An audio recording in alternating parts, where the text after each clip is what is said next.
Why do you allow the government, the elites, and the World Economic Forum to lead you around with a rope around your neck? I don't get it. Are you too lazy and complacent? I mean, Europe and America are becoming just total shitholes. To be honest, well, I mean, at least the liberal parts of America. But what's the most important document in world history, other than the Bible, of course? Many people will say the Magna Carta, the U.S. Constitution, but I think it is the Declaration of Independence. And maybe it's time that we draft a new one, maybe. But I don't know, man. American citizens, even in the red states, are a little bit complacent, lazy, and yeah, I don't know, man.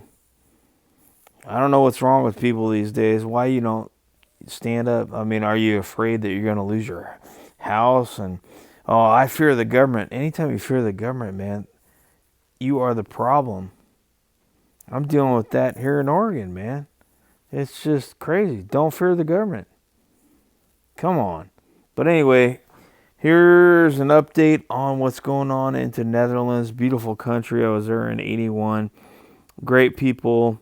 And why the hell they're letting this happen, I do not know. I don't understand it. Why people won't get off their asses and actually put an end to this World Economic Forum, new global reset bullshit, and government's out of control. Anyway, peace out. Live look right now at Amsterdam, courtesy of our EarthCam here. The Netherlands taking a big step in the name of climate change. The climate has changed for billions of years before humans. Freaking dumbasses. The Dutch government plans to forcibly buy out about 3,000 farms in the country in an attempt to halve the nation's nitrogen emissions by 2030. Uninformed idiot citizens is the problem. Stand up, folks. Stop being a bunch of wimps. With nearly 20,000 farms in the Netherlands expected to be impacted by the completion of this initiative. New York Post reported this, leading to one of the biggest facets of the Dutch economy to be left to the wayside by their government. Today, we're pleased to have Eva Vlardingerbroek joining us live. Eva, thanks so much for coming on. She's a Dutch attorney and political commentator. Appreciate your time. Help this make sense to maybe the American people that are watching and really what's happening there in your homeland.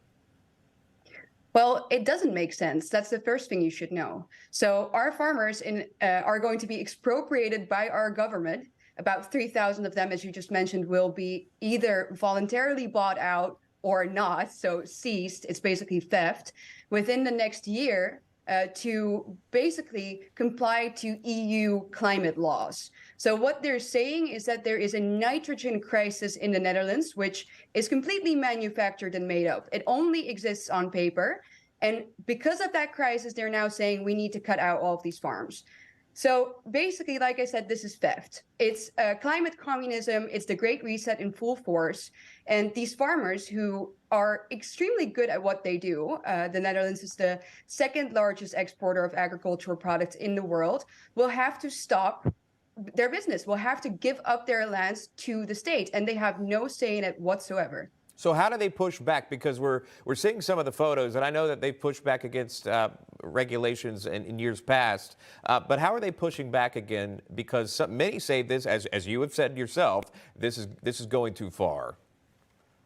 Oh, yeah, absolutely. The moment you give the government the power to just take away your private property, the moment that they say there is a crisis, I think you really can't say that you have a liberal democracy anymore. You have no constitution, you have no rights. So if you allow the government to just create a crisis out of thin air and just commit theft, that's the end of it, right?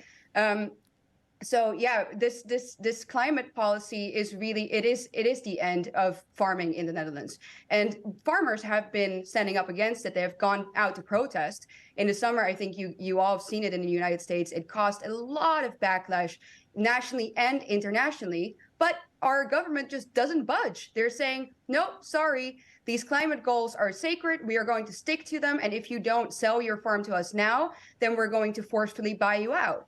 So our farmers, thankfully, have started protesting again, but it really seems like our government doesn't cater to the will of the people, just to the will of the globalists. Yeah, it is fascinating to see how the climate change or climate crisis, as it's being dubbed, affects countries in a different way all across the globe, whether it's money or, again, farmland there, or electric cars taking over and shutting down fossil fuel vehicles in 2035, which is happening in several states here in America. It's all different, but somehow coming to a head at this point.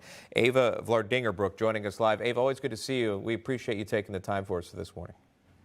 Thank you, Sean. Thank you, Emma.